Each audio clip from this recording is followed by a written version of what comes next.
G'day everyone, welcome back to the ESPN Footy Podcast for another episode, a very special episode today. We are foregoing red time this week because there are more important things to be discussing, hence why we have draft expert Jasper Chellappah in the studio alongside Jake Michaels and myself to unwrap all things the mid-season draft which occurred last night. So welcome gents, and JC, welcome to you. Thanks for coming in. Thank you for having me, JV. I love being in here. It's been a while, but yeah, good to be back. We need to get you on more, I think. Especially for these sort of episodes. I'm not saying no. I do have one question off the top. Are you as excited watching the draft and the mid-season draft as Jake is when he watches the Brownlow medal count? No one's more excited than Jake watching the Brownlow medal count for anything. No, he absolutely loves it. No, that's it. Obviously, like the national draft is the big one of the year, but the mid-season draft is obviously pretty important as well. How much work does go into the mid-season draft, especially from your eyes and the work that you do? I mean, is it easier to identify the type of players that are going to be picked? Is it harder to identify in the national draft? Yeah, I reckon it's more difficult because you know the pathways that the kids are coming from in the national draft for the majority of the time. Yeah. In the mid-season draft, it's more difficult figuring out what the strongest competitions are. The VFL sample and WAF will come into consideration there, obviously. Yep. But the Coach Talent League still allows overages to play, and a couple of boys got picked up out of that league as well. So there's just more pathways for players to come into the league midway through the year. So we've had the mid-season draft now for about 5 years, I believe. Yeah. Do we look at it now and say it's been successful? I love it. You look at Jai Newcomb, Sam Durham, John Noble. I think there's been really good AFL players found. I think the argument against it from probably the lower levels is that it creates an inequality halfway through a season for clubs who are trying to compete and they've lost their best players. I think that's something that kind of gets overlooked a little bit because, I can imagine you're going along nicely, your best player just gets plucked out, and then you can't exactly fill that hole. Yeah, I reckon there's also an argument in the AFL that a big part of winning a flag is the list management at the start of the year to build a squad that can compete and get through injuries. And we've seen so many injuries throughout the year. And I think when you look at the ladder, Collingwood and Carlton, they would be higher up on the ladder if it wasn't for injuries right now. Essendon has had a really good run with injuries so far, Jake. Yeah, good. and that's a decent reason why they're in second place. Same with Sydney. I think they came into the season with Mills and Parker injured, but they've had a really good run. And that's right. There's so many things that go into the cauldron to win a premiership, and part of it is luck and health. I think that's pretty clear. Do you notice a visible difference in the type of players that get picked up in the mid-season draft? Do they tend to be more mature age prospects? Yes, they are usually more ready-made, especially considering you can't pick up 18-year-olds, so they're all older than 18 years old coming out of school. I think the youngest player picked up was Geordie Payne, who was about to turn 19, but I think the kind of sweet spot in the draft is it's a 22, 23-year-old like a Jacob Blight pick 2 who can come in and contribute straight away for Richmond. And I guess that's my next question. I think there were 19 picks we saw. How many roughly do you expect to play this year? And then how many of those do you think can be impactful? Yeah, it's an interesting one. We saw 19 players picked up from 13 last year, it feels like a big improvement in the players picked up, but I think injury list played a big factor in that. There were 28 list spots available and 19 players picked up. So I think we might see half a dozen. A lot of them are still project players. Collingwood will talk about them, what they did with Ilo Smith. But the majority of them can probably play senior football straight away, and they've proven over the first half of the year that they're a level above where they've been playing. Yeah, it's interesting. And I think the mid-season draft has shown time and again that there is still talent out there, that there are players running around at the lower leagues that can probably compete with the top level. They're just not given that chance yet. Is that a sort of sentiment that you notice when you watch the lower league? 100%. You're always going to have really good talent running through there, despite how big or small list sizes have kind of gotten since COVID. And I think we've seen an improvement in the quality of the VFL, the sample and the waffle after COVID because list spots got a little bit lower and there's more quality running through the lower leagues. And I think you especially see that in the delistings at the end of the year. We're usually pretty surprised about some of the delistings at the end of the year. I know Bryn Teakle got picked up again. I was pretty surprised to see him delisted by... Second time in the mid-season draft? Yeah, and I was surprised to see him not picked up by Collingwood at the start of the year in the supplementary period as well. So Bryn Teakle, the second time he's been picked up, as we said. And That's a record. Ned Long, a former AFL player as well. They're the only two that were formerly AFL listed that have now got another chance. Yeah, I thought we might see a Dan McKenzie or someone like that run through and get another opportunity. But yeah, those were the only two in the end. Yeah. So the way we're going to do this, Jake, is I think we're going to go club by club. Not every club did have a pick last night. The Cats, the Suns, the Giants and the Freo didn't make a selection. And that all depends on whether there are list spots available. Of course, it works differently to the national draft where clubs do have to make picks. But we are going to go club by club and start with the Crows. Jasper, I don't think they'd really long for too much, but it looks like they've got a good one. Oh, well, they've picked up Toby Murray, who you told me was the brother of Sam Murray as well as Nick Murray. I didn't know they were all brothers. Your Williamstown roots there, I think. Look at that information coming out of Williamstown. Yeah, he's a ruck forward, so I think that's a replacement for Riley Thilthorpe, who they lost on the eve of the season, of course. I know his brother is a really good key defensive post for them, but that just adds a bit more key position depth forward half of the ground. So if it's a replacement for someone who's obviously going to come back, how does it bode long term? Well, it makes it difficult, doesn't it? Because if you've got Riley Thilthorpe coming back, obviously a former pick 2, who they have big plans for in the future, you're probably filled with depth for that. So maybe for the next 6 months, it's a trial period. You'd hope that he gets a game, and you can kind of see what he's made of at the top level, and then you can make it a list assessment at the end of the year. But for a lot of these teams, they're not taking players, they're not using all of their available list spots because they're really hard decisions at the end of the year to make for a player who's only had 4 months of game time. That's fair. One club that's been pretty hammered by injuries this year is, of course, the Lions. You think of Lincoln McCarthy and Kitty Coleman, Tom Duday, just to name a few. They were pretty active last night. They were always going to make a few selections, weren't they? Yeah, I think so. They had 4 spots available. They ended up taking 3, which was the most in the draft. So Will McLaughlin, pick 6, I think was a really good pickup. He plays a bit like Link McCarthy, who they'd lost to that ACL. Plays above his size as a small forward. He kicked 6 goals for the Geelong Falcons on the weekend, which I think really solidified his claims for the mid-season draft, talking about performing when it counts. And I think a bit of speed, a bit of power, knows where the goals are. I think that's a really good pickup, and I think he could play football this year. Wow. There you go. What about the other 2 players that they picked up? Yeah, Luke Beacon out of the Waffle for the Woodville West Torrens, I think has some really good skills off half-back onto a wing, I think is where he may lie in his footy career. It's a bit good speed. I think he uses the ball a little bit too safely right now. He's got the speed and dare to really burst away and to be punishing forward half. I'd like to see that a little bit more at the next level, but he's a good choice. Carlton are pretty set right now and obviously in flag contention. How did they approach the draft last night? Yeah, I don't think they were thinking that they could have picked up someone to help their flag assault this year. So they've gone with Cooper Lord, who won a premiership for the Sandy Dragons last year with Levi Ashcroft and the like. That Sandy Dragons team is a juggernaut, we know that. And now he's playing midfield for North Melbourne in the VFL.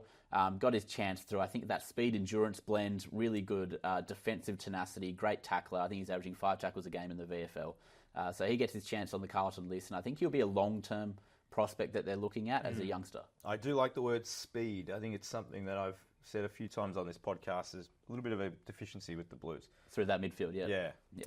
The Pies, another club that are hit pretty hard with injuries, particularly in their ruck forward sort of division. They didn't really get that plug-and-play sort of player, though. They went a little bit younger. Well, I reckon if Mason Cox was ruled out for the season, they may have gone with an older, more mature guy like a Bryn Teakle at this stage, but they've instead gone for the long-term prospect in Iliro Smith. I think he's got the best name in the draft. Out of the Eastern Rangers. There's some good names in this draft, I got to say. Over age. So he missed last year through injury, and this is where we're talking about the prospect versus the ready-to-made player. Yep. He missed last year through injury. If he played, based on the form he's shown this year, he would have got picked up in the AFL draft last year. So ruckman, 200 centimetres, really athletic, ran a sub-3 second 20-metre sprint, which is pretty bloody good for a ruckman, and I think he's going to be a long-term answer with Aiden Begg in that ruck position. Yeah, has his own website as well, which I saw floating around last night. And I did click on it last night. It was a good website. What's on the website? Oh, no. It's do we want to ask? it's just his draft profile and why teams should be picking him. Fantastic. And Ned Long gets another chance on an AFL list. Yes, he's a 194-centimetre midfielder. Proper huge midfielder. I really liked him in his draft year 2 years ago. He got picked up by Hawthorn, then delisted, and he's getting his opportunity through the Collingwood VFL. So to see that pathway, Collingwood VFL into the AFL, is a really good result, and I think it's one of the great reasons why the mid-season draft is proving that And if you miss out in the Coates Talent League or the Sample Under 18s, that's no reason to give up on your dream. You can still plug away and you can make it through different avenues. Yep. And the Bombers, they went the more mature age route as well and picked up a speed star from the VFL. You might be able to talk a bit more about him, having watched him a couple of weeks ago play for your Pies. But Saad El-Ahly, who is coming out of the Northern Bull Ants, he's got electrifying pace off half-back on a wing. They might try him up forward. We know that the Dons have a bit of a deficiency in the small forward department right now. But he's 23 years old, really ready-made, so I think he adds immediate competition for spots. So, this is with my Carlton hat on maybe. Why wouldn't Carlton take a player like that? I think they're looking at more the future in terms of what they need on ball in the midfield. They've got Adam Saad come back into the lineup now, so maybe they don't think that around the ground on the wings, at half-back, at half-forward, they actually don't need that selection pressure right now. But it's a good point in terms of, I think he's probably the most ready-made player in the draft that got taken. Wow. Is that the steal of the draft? I would say it's the steal of the draft. I think there are other players with higher talents in terms of what they can project to be. He's a little bit small defensively. He's a little bit like Massimo D'Ambrosio in terms of incredible with the ball, but without it, there are deficiencies. So there's going to be some questions about what he can do without the ball going into the Assuming he's healthy, how long until we see him playing for the Bombers, do you think? Well, he ran around at the hangar this morning, his first training session. He's available for selection this week. I think probably you'd give it a month in the VFL before he's considered for selection. But these kids, they're allowed to play from day dot. Yeah, interesting. Do you notice, depending on whether these clubs do have long injury lists or not? I know we spoke about the Pies and they still picked a project player, but the Dons are rather healthy at the moment and picked a ready-to-go player. I mean, do you notice a difference when, depending on the list shape of certain clubs throughout a year? For sure. I think it also depends on your ladder position. I think Essendon, looking ahead, know that they probably don't have great depth in their VFL side right now to make an assault for a finals win. If they... So it adds depth. Yeah, if they make it into the top four and they're guaranteed to play 2 finals, they might want more depth in terms of trying to win a final. Yep. The Hawks have got another young key forward on their books. Yeah, Jasper Chellappah. Nice to see another Jasper in the AFL. I don't count Jasper Fletcher because of the way he spells his first name. So I think that this guy's going to be really, really good, taken with pick 5 in the draft. He's a key forward, really athletic out of the waffle, youngster. He just can't kick right now. He's gonna take a little bit of time to develop his kicking, his set shot routine. He can kick it fast. So I think there's a lot of upside next to Mitch Lewis in what this guy's able to do as a more of a high half forward with the 199 centimetre height. The Hawks did well with Newcombe, so maybe they've nailed this one as well. Jake, we know the one area of the field that the Demons are probably lacking in is probably the forward line. I think we can all agree with that. Is that something they identified last night? Absolutely. Key forward, 199 centimetres in Luca Kentfield, who's out of Subiaco. So he played with Colton Tolstrup last year for Subi. So there's a connection there for the Demons already. They would have been watching him last year. He actually started this year in the reserves, coming back from a little niggle. And he's got his opportunity after 2 league games only. He's kicked a few bags of goals throughout the last 2 years to put himself on the radar. Only 19 years old, but he's really physically mature. So he's already got a big size to him. I think he adds immediate competition for spots with the likes of Ben Brown. And I think when you look at a team trying to win a flag right now, this is a selection for the now and the future, and they balance that really well. Interesting pick. North had the number 1 pick. Did they get the number 1 player? Yes, I think so. Geordie Payne's the best player in the draft. From my opinion, I think when you look at the Coates Talent League, he's played as an overager, which means that he's only 18, but he was a year older than the rest of them, but he was probably the best player running around in the league as it stands right now. And for Tasmania, he won the best and fairest last year in a team that was comprised of Riley Sanders and Colby McKercher, Ari Schoenmaker, who all got picked up last year. So it's a great rap for him. The reason he didn't get picked up last year, Jake, because he was draft eligible, is because he played off half back, and it's not a position that clubs look to draft from very often. They usually turn another player into that half back. We've seen it with Nick Martin at Essendon, for example. I think when you look at his ability to impact as a midfielder this year, who kicks goals, goes forward, can play a little bit above his height, that's more intriguing as a prospect for North Melbourne. I know they have a lot of those types, and they probably should have been looking for key position depth if they had, the best talent available was a key defender, for example. But They've gone best available, and I think Jarryd Payne is the best player available. So best available is what they did, and it makes sense that the position they're in as a club. You've just got to take the best player available. And they've obviously gone with Bryn Teakle as well. Yeah, so they were in talent accumulation kind of mode for that pick 1. With pick 2, they've got Tristan Jarryd with a couple ruckmen developing behind him in the VFL. They've obviously assessed in the first 6 months that they're not ready if Jarryd goes down or if they want to play a combination of a ruck alongside him. Bryn Teakle gets his opportunity after about 18 months on the Port Adelaide list, where I think he showed a fair bit and he was unlucky to be delisted. Do you think he's someone who could play a bit more as a forward? Yeah, I think that's what they're going to try. I think inevitably down the line, needs help down there. This year, I think when you've got Toby Pink doing that role right now, who was a key defender coming out of the SANFL, I think there's no question that Bryn Teakle will get his opportunity alongside Tristan Jarryd at some point. Who has been very good. Yes. So they picked a need with Teakle and the best available with Jarryd Payne as well, and we spoke about their lack of needing someone behind Tristan Jarryd. They probably don't have too many key defenders though on their list, and if a guy who you're going to get to shortly by the name of Jacob Blight, I mean, if he's seen as one of the best key defenders outside the AFL system, I know North took the best player available, but is it still somewhat a surprise that they didn't take him for more defensive depth? I think they have real good trust in Griffin Lowe coming back from his ACL, and then Callan Dawson played his first game in the VFL. I think with Toby Pink now switching down back, I think they're actually happy with their key defensive stocks. They also can't take 15 players. That's true. The key forward they were looking at was Jasper Chellappah, who was taken before they could get their second pick away. I think they would have probably opted for him if he was available at pick 15. The Power did pretty well in the off-season, especially picking up players that they needed in the defensive half. You think of Zerk Thatcher and Radaglia, but the defensive additions didn't stop there. Yeah, Logan Evans, half-back, he was in their SANFL side. He made the move into the Port Adelaide SANFL side this year, which is a sure sign that the Port Adelaide Power are actually interested in drafting him at some point. So he gets his opportunity after a strong first 6 months. Good kick out of half-back and just a rebounder to add to that mix. I think Kane Farrell and Dane Houston are playing really well right now, but the depth behind them is a little bit poor. So we did touch on Jacob Blight. He was taken by the Tigers. Is he one that can play immediately? Yeah, I think this is just about the most ready-made player alongside Sard, who I think could potentially debut in the next 2 weeks. For Richmond, who have just have the glut of injuries, they moved Noah Bolter back to defence. I think Adam Uze is keen to keep him forward.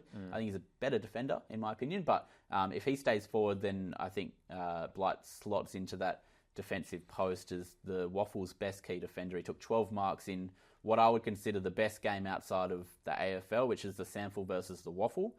He was one of the best players for the Waffle against the SANFL. And quite clearly, that's not just a look to the short term. That's a long term player. Yeah, exactly right. He can play 10 years of really good footy, and he's a really late developer. He only just arrived at Peel 2 years ago under Matt Rosa, the list manager, is now at Essendon, so he gets his opportunity in the AFL, which is well deserved. And he is, how old did you say, sorry? He's 23. 23, yep. And what about Campbell Gray? Yeah, it's an interesting one. So Richmond VFL has been pillaged a little bit by Essendon over the last few years. Massimo D'Ambrosio, they were keen on. The Dons got in before them. We've seen Sam Durham obviously explode this year. But they get one back with Campbell Gray, who is a rangy kind of type off a wing. I think he plays really hard and fast, and he's aggressive in his running movement. So I like the pick in terms of the immediate depth that it adds. He's a hardened body in the VFL, and I think he will get his opportunity this year as well. The Saints also looked to the VFL and picked up an exciting player from Box Hill. Yeah, the Saints were hard to get a read on this year. They've committed to drafting a Sandy Zebra at some point in the year. They didn't do it in the mid-season draft, despite reports of what they may be looking at doing. So Max Hall's this forward half midfielder who adds a bit more power and polish and strength and scoreboard firepower to that midfield mix. I think that's been really important that the Saints have lacked. Yeah, absolutely. Does feel like another deficiency. Is he taken pick 4, so pretty high pick? Do you expect him to be playing as well this year? Yeah, I think so, especially if St Kilda can't get back on the winners list anytime soon, because they need to figure out what their midfield mix looks like in the future. Yep. He's a youngster who, through the Box Hill VFL program, which is very strong, I think he can play footy pretty soon. The Swans are pretty set right now, but they were happy to use a pick last night. Yeah, small Tom Hanley, who gets his go through the Coates Talent League, which I think has shown that with the overages, if they persist in the Talent League, they will get an opportunity if they're good enough, and that's a great result for the Gippsland Power as well. So Tom Hanley gets his opportunity with the Swans, and who knows, he could be walking into a premiership side. I was going to say, he might be getting a premiership ring the way we're looking. Interesting. The Eagles have taken someone with quite the highlights reel as well, also out of the VFL. Yes, Jack Hutchison, who was going to get his gig at some point. With pick 3, the Eagles swooped, and he's just turned heads in the Collingwood VFL. Jarryd, I know that you've watched a lot of him as a Pies man, but I think his ability aerially and then to butter up at ground level, I know the Eagles are interested in what he could do at a wing or a half-back, maybe like a Jeremy Howe type. He's only 190 centimetres, but he plays above that with his leap. I think a long-term replacement for Liam Ryan. How early can he play? Yeah, well, I think what we've seen in the VFL has been really promising in terms of the pressure that he can apply at ground level, plus bringing the ball to ground. So when you look at a team like West Coast, who is a strong team at home right now, he could definitely raise the ceiling of that team. We spoke about the best names in the draft just before. This is another really cool name as well. Kelsey Ribstra, the Doggies took last night. Yeah, great result for the Sandful, North Adelaide Roosters. I think Kelsey is a small forward that they need desperately on the list to add competition pressure. They've rotated a few through there over the years, and they haven't quite found a partner for Cody Waitman up forward.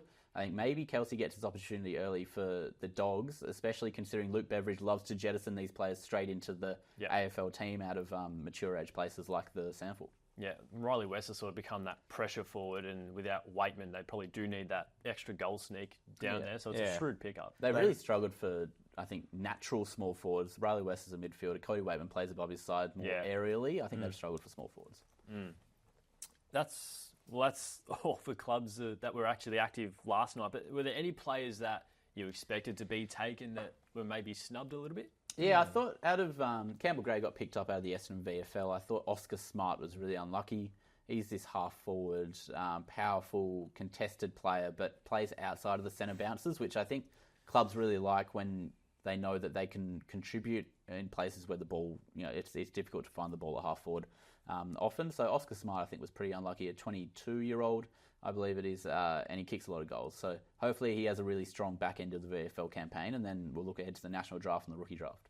Always love watching the reactions when players get picked up, sitting around with their family, watching along, and the announcement comes and it's a celebration. I'm surprised they had a camera last night. Yeah, is there any story with any of these players that might be, I don't know, just an interesting story that a lot of people wouldn't know or anything like that? I think Will McLaughlin, a guy who's missed a lot of football for the Geelong Falcons over the last couple of years, I think if he played last year, there may have been a pick in the 20s to 30s for him. I think that's probably the pick of the draft if you want to talk about it. Pick 6 to Brisbane, and I reckon he'll play footy very early. So he's a very good kid. I've had a couple chats to him over the draft process. I'm really happy to see him get his opportunity.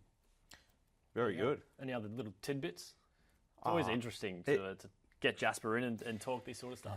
It is for sure, and as I said off the top, we must get you back in more often to talk as we lead into the national draft as well. The state championships are heating up. First game was last weekend. Yeah, I was about to say just a quick. What's your 30-second takeaway of where we're situated as we head into that? I think the draft is really deep, and last year we came in here and we talked about how I think there's 11 to 12 really good prospects who could be All-Australian players at some point in their career. I think this year it goes a bit deeper to 20 to 25 in terms of what they can contribute very early. We've seen Darcy Wilson, a guy who I'd pick 11 in my rankings, contribute straight away. But then a guy like Ari Schoenmaker, who I'd very high up, is still in the VFL. I think he'll probably debut this week. But we haven't seen anything of him in the AFL, who was, I think, a first-round kind of talent. I believe right now the first pick won't be as good as probably the last 5 years that we've seen. I currently have it as Josh Smiley out of the Eastern Rangers. He's been being fed the ball from Iliro Smith, who just got picked up. But I think that he hasn't shown as much as the Matt Rouse, Sam Walsh's of the yesteryear. Would he be sort of on average of the last 5 drafts, like a pick 4-5 around that range? Yeah, I think so. I think that's about right, Jake. Yeah, okay. Yeah. So deeper overall than but previous maybe the drafts. top end not quite there. Yeah, I don't think there's right now. I don't think there's the superstar name in lights that we've seen with Harley Reid, Nick Dacos, Jason Horne-Francis. Pretty good names, to be fair. Very good names who have contributed straight away at the AFL level, but they were also talked up like that in their draft year as well. Makes for some interesting strategies at the end of the year. Yep. Jake, that's all we got time for. So thank you, Jake, for your time as always, and Jasper for coming in, and everyone at home. You can check out Jasper's work as well, the monthly power rankings on espn.com.au, as well as some profiles as well. You do a power of work for us. So thanks for your time again. And to everyone listening, thanks for your time. And Matt and the boys will speak to you again on Tuesday.